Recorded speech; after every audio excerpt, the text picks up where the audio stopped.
Рус ишгалжилері Луганск вилетінде Лисачанск ве Северодонецк шерлеріні қыршауға алмаға тұрыша. Баштаптың мәліметіне көре, рашистler Славянск yönelişinde ужымны яңылатмаға планлаштыра. Изюм шері янында қошма намлы артиллерияны ішке түшірділер. Кечкен күн девамында Украина имайжылері шарқы жебеде 16 дұшман ужымына ұрып қайтарды. Ең азындан дұшманның 60 фарқлы техникасы yok етілген. Танклар, зырқлы машиналар вейлі ақыре. Украина ава қоветлері дұшманның 6 пилотсыз учу алеті ве бір қанатлы ракетасында ұрып түшірді. Ишгалжилер Тошкиевка ве Устыневка yönelişinde басқа еті. Дегер yönelişlerde де вазиет керген қалмақта. На Донецькому напрямку противник зосереджений на проведенні наступальної операції з метою оточення міст Лисичанськ та Сєвєродонецьк з подальшим виходом на адміністративний кордон Луганської області. На Лиманському напрямку не виключається форсування противником річки Сіверський Донець на ділянці Дронівка-Білогорівка. Для вогневого прикриття форсування загарбники розгорнули підрозділи реактивної та ствольної артилерії. Авадан уджымлер олар деп қорқалар. Ишғал етілген Қырымда С-400 зенит ракета комплекслерінің 2 дивизионны ішке түшірділер. Бұны Украина арби қоветлерінің баш штабы хабер еті. Олған мәліметқа көре, руслар Ярмаданның ғарби ялысында ава мұдафасыны қоветлештіре. Бұнен бәрабер ишғалжилер Қара ве Азақ деңізлерінден ракеталар атып, Украинаның инфраструктурасына зарар кетірмеге девам еті.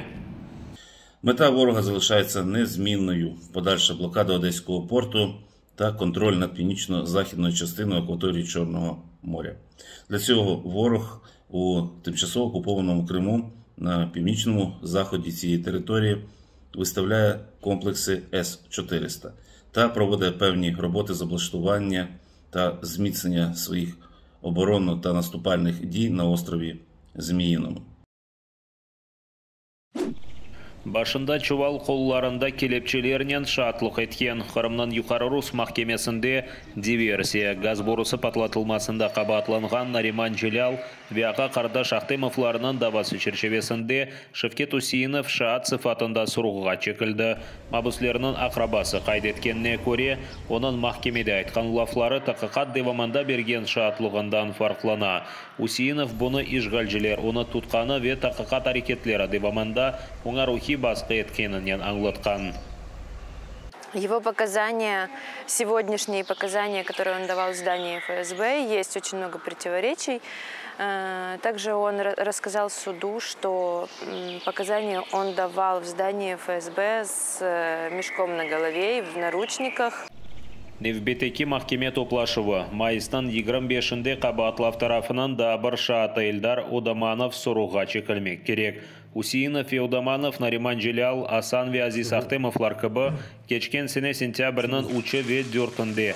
Евлерінде қырсызланып белі олмаған тарафқа алып кетілген еді. Бір күнден зияды ишғалжилер олар не ерде ве насыл сыфатта олғанларына айтмаған еді. Фаллерінің түшінжелеріне көре, оларына да аға қардаш Ахтемовларыны Нариман Желялға қаршы шаатлық етмелері үшін азапларға чектірілгенлері кібі қинай білгендірлер. Рус көветшілері Усейінов и Одамановны ФСБ бинасындан азат етіп кенеде тұтты. Санки дерсін оларының янларында весиқалары олмағаны үшін ишғалжы көветшілерге бойсынмағанында қабатлап кенеде яқаладылар. Ишғалжилер оларны 14 ве 15 күнге апсханеге ташлады. Олар азат етілген сон, яқаланулары аққында оларны ишғалжилер не ерде тұтқаны, бе олар азапларға чектірілді ма, жоқ ма, хабер етмеді. Бекленілген қарар Қырымның юқары Рус махкемесі Заирсмедліға низбетен белгіленген 2 күнлік апыз жезасы бе 40 000 рублелік пара жезасыны қануни олар ақтаныды. Мартның 24-інде ишғалжилер құрылтайының сайлав комиссия рейсінің евінде тентув кешіріп оны тұтты. Фейсбукта пайлашқан 2 язы бұна себеп болған. Мартның 9-ында пайлашқан языда Заир Смедля Санкедерсін Рус ордысына итибардан түшірмеге тұрышқан. 2014 сенесі сенатсыз темсарлерінің пропагандасыны япқан екенміш. Фақат ол бұл языда аксине вандаллар тарафындан қарайымлерінің кенассасы деварында нацист темсарлері тасвир етілгенні тақбих еткен еді. Смедлянын сөздеріне көре мартынан 9-ында язған түшінжелерінде ичбір мемлекетінің адыны язмаған. Ама ишгалжелер сөз Русия қандайды деп белгілеген.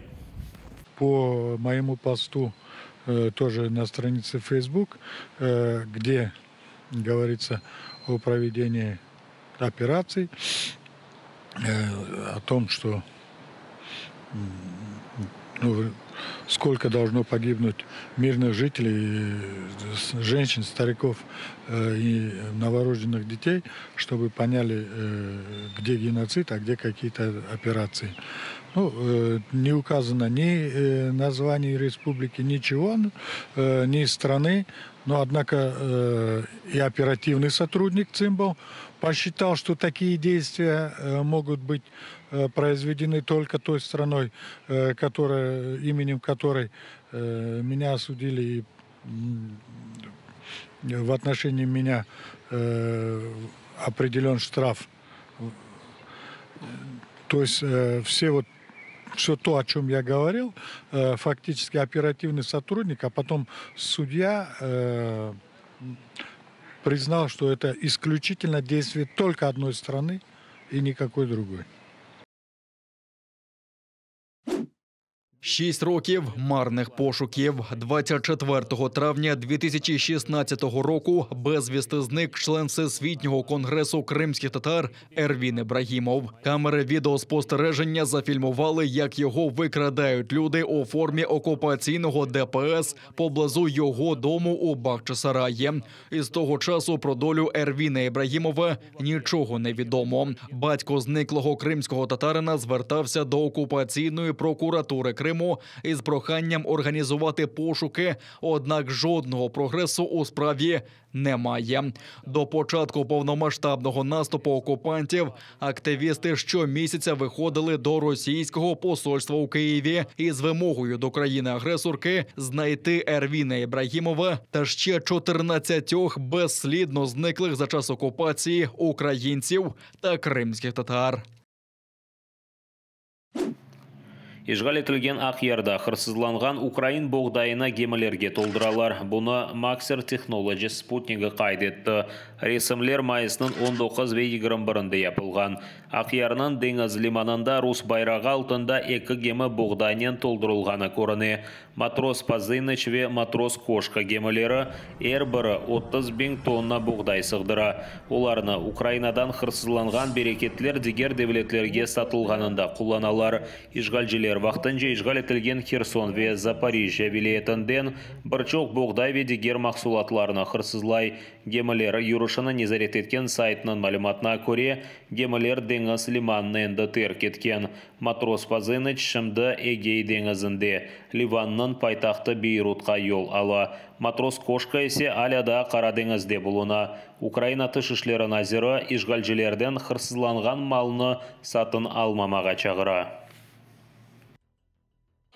Російські злодії крадуть українське зерно, вантажать його на кораблі, проходять через Босфор і намагаються продати його за кордон. Я закликаю усі держави бути пильними і відмовлятися від будь-яких подібних пропозицій. Не купуйте украдене, не ставайте співучасниками російських злочинів. Крадіжка ніколи нікому не приносила удачі.